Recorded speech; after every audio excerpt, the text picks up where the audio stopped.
we have lost sight today of the possibility of linking masculinity to goodness, and this is above all what I want to defend.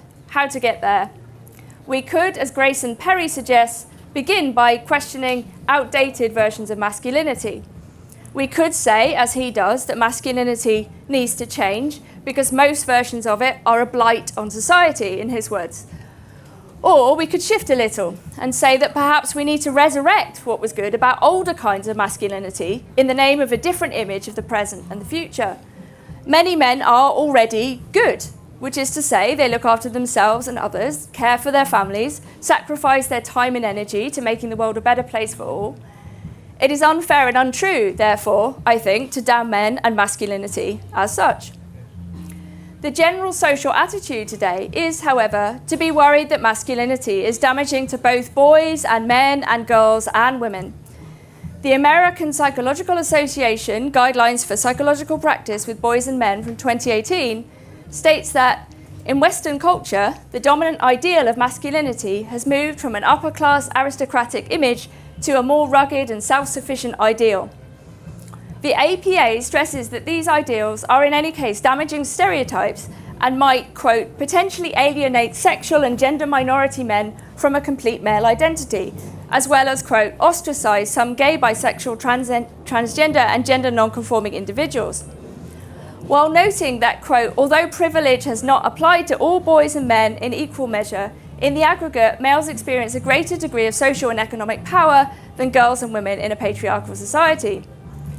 The authors go on to add that, quote, male privilege often comes with a cost in the form of adherence to sexist ideologies designed to maintain male power that also restrict men's ability to function adaptively. Following the historic economic and social masculinization of women, i.e. women's entry into many of the worlds that used to belong solely to men, we now sometimes also witness the feminizing of men in the form of an imposed guilt upon boys and men merely for behaving in masculine, that is to say today, in negative ways, being boisterous, loud, domineering, and so on. Certain kinds of behaviour come to be rewarded over others. We can see this all the way to the job market, where many economies have themselves become feminised, that is to say, less physical, more dependent on traditionally feminine skills such as communication and sociability.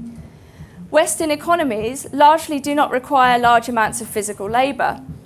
This has an impact on the values of our culture at large. If it is positive that men are less manly than they were in the past, then this is part of our cultural evolution. But far better to note what has been lost, I think, than to pretend that this is the only way that things must henceforth be. In the West, compared to the past and to many other societies, we see a generalised abdication of male instruction and a lack of initiation rituals in the passage from boyhood to manhood. If masculinity is in trouble today, it is because our understanding of humanity as a whole is in trouble. What would instead a masculinity directly related to an idea of the good look like today? It can only begin by resurrecting the necessity of virtue as such, which is to say, to recognise the capacity of men to be good in the first place. In order for the question of the good to even be asked, we have to return to older ideas of virtue. Boys and men must be allowed to be good, to become better, and celebrated for doing so. So there is, it seems to me, this very deep and ancient question at the heart of what it means to be a man or a woman, namely, what it means to be a good man and a good woman. This is by no means an easy question, when today there either seems to be no answer or too many answers to it.